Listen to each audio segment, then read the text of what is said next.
안녕하세요. 오늘 교과서는 착시, 그러니까 착시를 이용해 가지고 초현실주의라든가 그 다음에 그런 어떤 대상을 새롭게 바라보는 개념으로 접근하는 도판과 그 다음에 세계에 관련된 작품들, 그리고 점에 관련된 작품을 이 세 가지를 기준으로 좀 보겠습니다. 첫 번째, 다르게 보면 새로움이 보인다, 이렇게 나오는데 마그리트가 나와요. 달리하고 같이 나오죠. 마그리트는 여기 보시면은 초현실주의를 대표하는 화가인데 판화가 영화 제작자라고 나오죠. 무의식의 세계를 탐구하기보다는 재현의 관습을 공격함으로써 당연시 여겨지는 사회적인 규준, 규칙, 이런 것들 토대로 공략하는 것에 집중을 했죠. 마그리트는 흔히 볼 수 있는 구름, 돌 등 다소 진부하고 사실적인 기법으로 그림을 그렸어요. 그러니까 이런 이 왜곡된 형상의 특성을 갖고 있는 작품에 비해서 굉장히 사실적인 묘사를 합니다. 대신에 좀 이질감을 느끼게 하는 그런 전치 기법의 특성을 보이고 있죠. 그러나 이를 기이하게 병렬하거나 크기 질감의 변화를 주어서 상식을 뒤집는 모순된 화면을 만들어 냈다라는 겁니다. 그래서 작품의 주제는 밀실공포증, 그래서 문이 닫힌 방, 자유를 향한 염원 등의 이제 프로이드의 그 상징과 관련이 있대요. 그래서 작품의 제목을 통해서 철학적인 질문을 던지기도 하는데, 익숙한 것을 낯선 풍경, 그래서 대페이지만 기법이라고 볼 수가 있죠. 이 작품은 마그리트는 대페이지만 기법입니다. 대페이지만 기법은 어떻게 해요? 어떤 물체를 원래의 장소에 가져와 어울리지 않는 환경으로 옮겨서 사물의 기이한 만남을 연출하는 기법이다. 자, 그 다음에 달리 봅니다. 이 달리 작품 같은 경우는 좀 어느 정도 왜곡된 부분이 있어요. 변형을 줬다라는 거죠. 달리는 초현실주의 대표하는 작가, 다 대표하는 작가죠. 그래서 조각가, 판화가, 디자이너 뭐 다 합니다. 에른스트 미로 탕기로부터, 그리고 더 거슬러 올라가서 16세기의 화가 아르침볼도 등 19세기 건축가 가우디로부터 영감을 받아서 꿈의 이미지와 같은 합리적이고 신비로운 환각을 객관적이고 사실적으로 표현하는 것이 특징이다. 그래서 여기서는 데포르마숑, 그러니까 대상을 있는 그대로 재현하는 것이 아니라 의도적으로 왜곡하거나 그런 특성들을 보이는 걸 데포르마숑. 아르침볼도 여기 그래도 안 그래도 나오네요. 아르침볼도 나오는데, 책을 거꾸로 놓고 보면 과일 바구니가 사람의 얼굴로 바뀐대요. 이거를 거꾸로 돌린 다음 여기가 눈 되고 이제 코가 되고 이제 입 이렇게 돼가지고 사람 얼굴처럼 보인다라는 것이죠. 근데 이 사람은 아르침볼도 궁정에 활동한 매너리즘 화가입니다. 과일, 동물, 식물 등 자연물에 축적한 형태의 독특한 초상화를 만들었는데, 그의 작품은 거의 알려지지 않다가 20세기 초 초현실주의 화가들로부터 재평가를 받게 됩니다. 그래서 과일 바구니의 경우 정상적인 위치에서는 그릇에 여러가지 채소가 가득 담긴 것을 보이는데, 그러나 그림을 거꾸로 돌려보면 사람의 모습이 보인대요. 그래서 이렇게 아르침볼도는 한 그림 속에 이중 이미지가 들어있는 그런 그림을 그리게 됩니다. 그래서 예를 들어 식물을 모아서 물고기를 조합해서 그 동물을 결합해서 만드는 것이겠죠. 그랬을 때 이처럼 이미지의 형태가 그 자체로는 전혀 변하지 않음에도 불구하고 보는 이의 시각에 따라 하나에서 다른 하나로 바뀌는 것을 뭐라고요? 전환이라고 얘기를 합니다. 자, 게스탈트 전환. 널리 알려진 도형 이미지 가운데 보기에 따라 소녀의 얼굴이 노파의 얼굴로 변하든가 토끼처럼 보이던 게 오리처럼 보인다거나 뭐 이런 것들이 전부 뭐다? 게스탈트 전환이다. 이런 거, 게스탈트 전환. 자, 중요합니다. 자, 게스탈트 전환 체크하시고 중요합니다. 그 다음에 자, 물리적 착시, 인지적 착시 이렇게 나오죠. 진짜 실제적으로 물리적으로 착시, 여기 점이 보여. 벌써부터 점이. 오늘 수업을 좀 늦게까지 했더니 자, 요거 미리 볼게요. 자, 물리적 착시와 인지적 착시인데, 착시란 시각, 눈의 착각입니다. 즉 사물이나 현상을 있는 그대로 보지 못하는 것으로 물리적 착시와 인지적 착시로 나눌 수가 있습니다. 예를 들어 격자 모서리 사이에 실제로 존재하지 않는 점이 잔상으로 나타나듯이 주변 환경으로 인해서 착각을 불러일으키는 것을 물리적 착시라고 하고, 인지적 착시 예로는 같은 그림인데도 무의식적으로 토끼와 기 혹은 오리 입으로 각각 다르게 보이는 경우, 그래서 물리적 착시, 인지적 착시 이렇게 좀 구분해 봅시다. 그 예시라고. 요것도 물리적 착시. 벌써부터 이게 움직여. 자, 요거는 인적 착시. 요게 이제 눈, 코, 입 해가지고 사람 얼굴로 보이고, 또 이게 그냥 이 공간에 이제 사람이 몸체이죠. 그렇게 뒷모습으로 보이기도 하고. 착시 현상은 시각의 착각, 즉 사물의 현상을 있는 그대로 보지 못하는 것을 말합니다. 그래서 같은 밝기 회색을 배경에 따라 더 어둡거나 또는 더 밝은 것으로 인식하게 하는 것도 물리적 착시의 일종입니다. 그래서 오바트는 물리적 착시, 계속 오바트 나오죠. 오바트는 물리적 착시로, 그쵸, 봐야겠죠. 그래서 인지적 착시 현상은 무의식적 추론에 의해서 인지 과정을 발생한다고 알려져 있는데, 인지적 착시 상황의 착시 현상에 대한 이러한 가설은 19세기 생리학자, 심리학자인 그 헤르만에 의해서 제기됐다. 그 정도 보시면 되겠네요. 이런 착시들이 많이 나와 있죠. 자, 그 다음에 빛과 색. 자, 터럴 되게 유명한 작가입니다. 마술, 미디어 아트 작가인 터럴은 자신의 작업을 공간과 그 공간에 머무는 빛, 그리고 관객에 대한 명상에 관한 것이라고 설명을 하는데, 독일의 한 미술관에 설치한 이 작품은 11m 높이의 700평방미터의 공간 전체와 3만 개의 발광 다이오드를 사용을 해서 완성을 했습니다. 지금 보시다시피 붉은색, 파란색, 보라색 등으로 변하는 이 빛은 바닥과 벽 등의 모든 경계를 사라지게 한대요. 그래서 빛만으로 이루어진 텅 빈 공간 속에 관객들은 시각적인 느낌의 무한 속에 빠져들게 됩니다. 그래서 바르도라는 용어가 있는데, 이제 티베트 불교 용어로 사이 또는 중간이라는 뜻인데, 칸트펠트는 초능력을 검증하기 위해 일종의 지각 차단을 행한다는 의미로 독일어다. 그래서 그 용어를 활용한 효과, 이렇게 볼 수가 있겠죠. 또 빛을 얘기하다 보니까 그 또 뭐 색을 얘기하는 그 쪽, 자초, 황벽, 뭐 치자, 소목, 흥화. 근데 이게 나오면은 시험에도 나올 가능성이 있긴 한데요. 자, 그 다음에 물감의 삼원색. 물감의 삼원색은 감산혼합입니다. 그래서 색연필이나 물감 한 세트에서 많은 색들이 들어있는데, 이 모든 색은 시안, 선명한 파랑, 마젠타, 선명한 빨강, 그 다음에 옐로우, 이 세 가지 색으로 만들어지는데, 이것을 물칠 또는 물감의 삼원색이라고 하고, 섞으면 섞을수록 어떻게 명도가 낮아지고 감산혼합의 명칭을 붙였죠. 그래서 그 특징으로 보면 되고, 여기서 이제 명도가 아래로 갈수록 낮고 밝을수록 높다고 하고, 그 다음에 채도는 뒤로 갈수록 높죠, 당연히. 색상이 가장 순색에 가까우니까. 색상화는 가시광선 스펙트럼상의 색을 둥근 형태로 표현한 것인데, 색상화는 기본 5색은 빨강, 노랑, 초록, 파랑, 보라. 자, 주요 10색은 아래와 같다 해가지고 제시가 되어 있는데, 어쨌든 색의 배색에서는 유사색은 이런 식으로 표현이 되겠죠. 보색은 바로 이제 극과 극. 그 다음에 색상화에서 거리가 멀고 색상차 큰 색, 반대색이라고 합니다. 자, 반대색은, 이 빨강인 반대색은 얘네들이 다 해당돼요.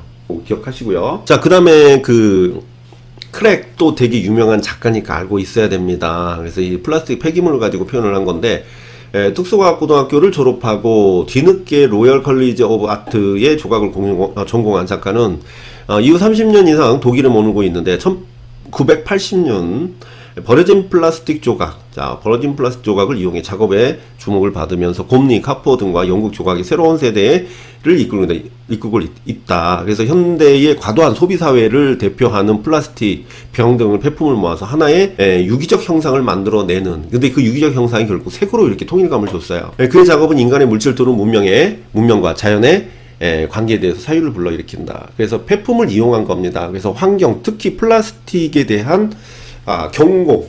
그러니까 우리가 요즘에 뭐가 많이 나와요? 그 미세 플라스틱에 대한 경고가 참 많이 나옵니다. 그리고 물고기 잡으면 내장을 갈라보면 거의 플라스틱 가득 차 있는 거나 이런 것들을 같이 볼 수가 있고요. 우리가 버린 플라스틱이 결국 우리 몸으로 다시 들어온다라는 개념을 계속 주입시키고 있어요, 지금. 그래서 종이컵도 못 사게 하고, 물론 이제 텀블러, 이제 저도 수강생들한테 이제 예전에 한 번씩 줬었는데, 거기다 물을 떠서 먹으면 그게 제일 낫다는 거죠. 근데 지금도 그렇지만 이제 종이컵에다 많이 먹고, 근데 그게 뜨거운 게 들어가면 미세 플라스틱이 나노 입자로 해가지고 엄청나게 흡수가 된대요. 그러게요. 그러니까 우리가 지금 얼마나 먹었겠습니까, 그거를. 이제서야 알려주고. 자, 그 다음에 오방색이 나오죠. 현무, 황룡, 중앙에 황룡, 그 다음에 동쪽에 청룡, 그 다음에 남쪽에 여름, 주작, 백호, 서쪽. 요것만 봐도 될 것 같아요. 오방색의 동양에서는 낮과 밤, 땅과 하늘이 있듯이 음과 양으로 이루어졌다고 하죠. 그것은 다시 목, 나무, 화, 불, 토, 흙, 금, 수, 이 5가지 요소로 이루어지면서 순환한다는 음양오행설입니다. 그래서 이 철학을 바탕으로 우리 선조들은 방향, 곧 동서남북, 중앙을 상징하는 색이 있다고 봤는데, 그 5가지가 오방색입니다. 그래서 여기 잘 나와 있어가지고, 파란색은 동쪽의 색으로 싹이 돋아나 새로운 시작을 알리는 봄을 상징하고요. 빨간색은 남쪽의 색으로 뜨거운 불의 에너지가 솟는 여름을, 흰색은 서쪽의 색으로 열매가 열려 쇠처럼 단단하게 다져지는 가을을 상징합니다. 검정은 북쪽의 색으로 계절이 마무리되고 새로운 생명의 탄생을 준비를 하는 겨울을, 노랑은 중앙의 색으로 모든 것을 품어 조화를 이룬다는 노란빛의 흙을 상징합니다. 요건 알고 있어야겠죠. 그러니까 다시 보면 현무, 황룡, 청룡, 백호도 알아야 되고 거기에 맞는 동서남북 지형 그 지형에 따른 방향을 알아야 되고 그 다음에 그 수, 토, 목 그것도 알아야 되겠죠. 그래서 오행, 인이예지신 뭐 그것까지 알면은 좋긴 한데 자 요것만 우선 알아두셔도 좋을 것 같습니다. 이게 무슨 작품인가? 자 세계 힘, 자 골목길의 빛인데 2012년 브라질 상파울로에 이제 표현된 뭐 이제 작품인 것 같아요. 미스트라 좋은 섞임 이라는 이름으로 모인 한 무리의 예술가들이 우범지역이었던 한 동네의 분위기를 바꿔놨는데 주민들과 함께 밝은 색을 칠하고 좁은 골목벽에 사랑, 자긍심 같은 긍정적인 단어를 써놓자 실제 범죄율이 하락했다고 하죠. 그래서 우리나라도 이런 것들 많이 합니다. 자, 그 다음에 그 세계 대비, 자, 계속 대비, 색상 대비. 뭐 계속 대비는 한 가지 색을 보다 다른 색을 봤을 때 이전 색이 영향을 받아서 생기는 현상인데 보색 잔상이 대표적이죠. 그리고 색상 대비는 같은 보라라도 파란색 바탕에 있느냐 붉은색 보라로 빨간색 바탕 위에 푸른색 보라로 보이고 그러니까 지금 같은 보라색인데 어때요? 같은 보라색인데 지금 보라색은 같아요. 같은데 지금 파란색 바탕에 있는 것은 붉은기가 많이 돌고 그 다음에 빨간색 바탕에 있는 것은 어때요? 파란기가 많이 돌죠. 파란기가 많이 돌아요. 그게 색상 대비야. 그리고 채도도 대비. 채도 대비는 같은 주황이라도 빨간색보다 회색 바탕 위에 있는 게 더 맑고 깨끗하게 보인다. 그래서 채도가 높아 보이는 것을 채도 대비. 보색 대비는 더 알칠 거고. 그 다음 명도 대비. 명도 대비는 같은 명도의 회색이라도 하양 바탕 위에 어둡게 검정 바탕 위에는 더 밝게 보인다는 이 명도 대비입니다. 자, 근데 면적 대비는 같은 색이라도 면적이 넓을수록 명도 채도가 높아 보이는 거기 때문에 제가 이제 수업 때도 얘기하지만 작은 샘플 같은 경우는 일반적으로 우리가 벽지 같은 경우는 더 크게 표현되어지니까 작은 샘플은 그보다 명도나 채도가 높다라는 겁니다. 어두운 색, 무게감, 색의 진출, 후퇴, 진출, 팽창색, 후퇴색 이렇게 나오죠.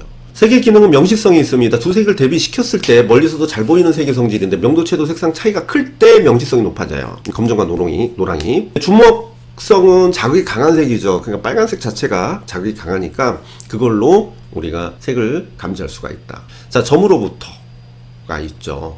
정광영 선생님 작품이죠. 거대한 점. 자, 여기 재료 보면 한지입니다. 한지를 하나하나 말아서 붙인 거예요. 스티로폼 이렇게 해가지고 거기다 붙인 겁니다. 그리고 그 종이 하나에 글씨가 써 있어요. 예, 저도 이 작품 봤는데 이 작품이 단점은 그거예요. 좀 약하다는 거. 정광영 전통 한지를 접어서 덩어리감 있는 평면 또는 입체로 표현하는 작가인데 이러한 방식은 유래를 찾을 수 없는 매우 독특한 방식으로 수천 조각의 한지 조각이 반복적인 패턴과 그다음에 솟아오르고 들어가는 구조의 장관을 만들어내죠. 그는 과거에 한약방을 운영하는 큰 할아버지가 한지의 초소로 처방전을 쓰고 삼각형 모양으로 약을 접어 보자기에 싸서 들려보냈던 것의 아이디어를 얻었다고 하는데 이게 이제 좋긴 좋은데 약해요. 그래서 이걸 이동하기가 참 애매하죠. 지금도 작업 많이 하시는 작가고요. 이분은 이 종이접기를 대량 생산을 하고 있죠. 거의 사람들 모아놓고서 이걸 하나하나 다 하게 되죠. 점으로부터. 자, 이화는 미니멀 아트의 동양적인 해석, 동양적으로 해석한 일본 모노파의 이론가로 비평가이자 예술가입니다. 그래서 1936년에 경서남도에 태어났고 서울대 미대를 중퇴하고 일본으로 밀항을 하는데 그는 61년에 니혼대학 철학과를 졸업했으나 철학도의 길을 포기하고 일본화 학원을 다닌 후에 작가 길로 들어서죠. 그래서 이우환이 그래서 좀 일본에서 활동을 해서 인정을 받은 작가예요. 1960년대 말 70년대 걸쳐 그때 이제 60년대 말 70년대 뭐가 유행을 하죠. 70년대면은 60년대는 앵포르멜이고 우리나라에서 70년대에서는 우리가 이제 생면회화 모노크롬이 유행을 할 때죠. 걸쳐 일본에 나타난 미술 경향이 모노파의 모노는 일본어로 물, 즉 물체라는 뜻인데 모노파 작가들은 나무, 돌, 철판 등의 소재를 거의 손을 대지 않고 있는 그대로 상태를 제시하는 그런 모노파가 특성을 가지고 있었던 시기라고 볼 수가 있죠. 그래서 이 사물의 근본적인 존재성을 드러내고 나아가 사물과 사물의 인간과 그래서 사물과 인간 사이의 관계를 강조합니다. 그래서 이유화는 하이데거의 존재론을 참고했고 작품을 보는 사람이 그 공간 속에 사물과 관계를 지각한다는 점에서 현상학적인 입장도 취하고 있다는 거예요. 그래서 특히 서양 근대 비판을 전면에 내세우며 동양적 사고와 연결시킨 우연한 사상은 일본뿐만 아니라 한국 젊은 작가들에게도 자극제가 됐다. 그 다음에 리텐슈타인도 점이죠, 사실은. 그래서 미국 파바티 화가로 만화에서 차용을 한 이미지를 확대해가지고 그린 회화 작업으로 유명한데 인쇄를 확대했을 때 생기는 망점, 밴데인 망점이죠, 이런 거. 그래서 색점을 조형의 요소로 사용을 했고, 김창렬, 이분도 전시 많이 하죠. 물방울인데 물방울 극사실적으로 표현합니다. 물방울을 극사실적으로 그려서 희노애락의 응추, 그 다음에 영롱한 동양적 미학이라고 평가받는 작가인데, 오랜 세월 동안 그의 물방울 그림은 조금씩 변했는데, 처음엔 스프레이로 물방울 그렸고, 신문지 같은 일상의 소품 위에 물방울 그리다가, 그 다음에 80년대부터는 한국적이고 동양적인 한자, 천자문 위에다가 물방울 그리기도 합니다. 그래서 배경이 바뀔 뿐이지 물방울은 그대로 그려요. 물방울 크게 하나 그리든 2개를 그리든 3개를 그리든 아니면 지금처럼 빼곡하게 그리든 뭐 이런 식으로 작품을 표현하게 됩니다. 자, 여기까지네요. 자, 그래서 오늘 수업을 진도 때문에 조금 늦게까지 하고, 애를 질문 받으니까 지금 영상을 하나 찍으니까 거의 이제 9시 45분, 거의 10시 다 돼가네요. 그래서 혹시는 근데 수요일은 제가 시간이 거의 안 나거든요. 예, 그래서 하나 더 찍고 싶어도 수요일에는 대세김 그 확인 작업하고 어쩌고 하면은 뭐 거의 10시 넘어서 끝나니까, 그래서 학생들이 자기가 했던 답안과 그리고 거기에서 좀 수정해야 될 부분도 보지만은 자기가 외운 걸 확인하는 작업을 하고 있어요. 그래서 잘 하고 계시고, 다들 물론 이제 도망가시는 분도 있습니다. 물론 도망가는 게 아니라 그냥 일이 있어서 가는 것 뿐이죠. 그래도 우리가 3, 4월에 좀 최대한 많이 이해하고 암기를 하는 그런 개념의 수업이기 때문에 좀 많이들 좀 참여하면 좋겠는데, 다음 주, 그러니까 수요일이 마지막입니다. 마지막이고, 나머지는 이제 보충 좀 하고 보강해가지고 그 다음에 이제 또 5, 6월 강의 또 들어가야겠죠. 그래서 5, 6월 강의에서 사실 좀 몇 가지 얘기하고 싶은 게 있는데, 이 5, 6월에서는 우리가 1, 2, 3, 4를 진행해 왔잖아요. 근데 거기서도 이 조수분 같은 경우는 복습을 잘했으면 모를까, 복습을 잘해도 그래요. 근데 좀 이해가 안 되고 좀 개념이 좀 전체적으로 맥락이 안 잡히는 것 같다, 그럴 때는 기출을 보면 굉장히 효과가 있습니다. 그래서 5, 6월에는 제가 이제 필독서도 하지만은 이제 기출을 하는데, 이게 기출이 무시하면 안 돼요. 그래서 기출을 하면서 다시 내용 정리를 할 수 있게 진행하기 때문에, 본인이 이제 어차피 기출을 안 했거나, 그리고 기출을 가지고서 내가 한번 다시 개념을 잡아야겠다라고 했을 때는 좋은 기회라고 볼 수가 있어요. 그래서 객관식과 주관식 다 하니까, 그리고 뭐 필독서는 뭐 굳이 얘기 안 해도 아실 거예요. 그래서 그런 부분을 좀 참고해서 우리가 적어도 5, 6월 달까지는 뭔가 굉장히 퍼펙트하게 개념을 좀 이렇게 정리를 그나마 조금이라도 더 견고하게 하는 것이 목적이겠죠. 자, 그래서 다음 시간에 또 좋은 내용으로 교과서 이제 그렇게 많이 남진 않았습니다. 다행히도. 그래서 지금 이거 한 거 하고 또 제가 시간이 없으면 그걸 그냥 캡처해서 좀 같이 볼게요. 그렇게 해서 좀 최종까지 교과서 좀 좋은 내용인가 다시 한번 확인하고 정리를 하는 걸로 하겠습니다. 그래서 오늘은 여기까지 하겠습니다. 감사합니다.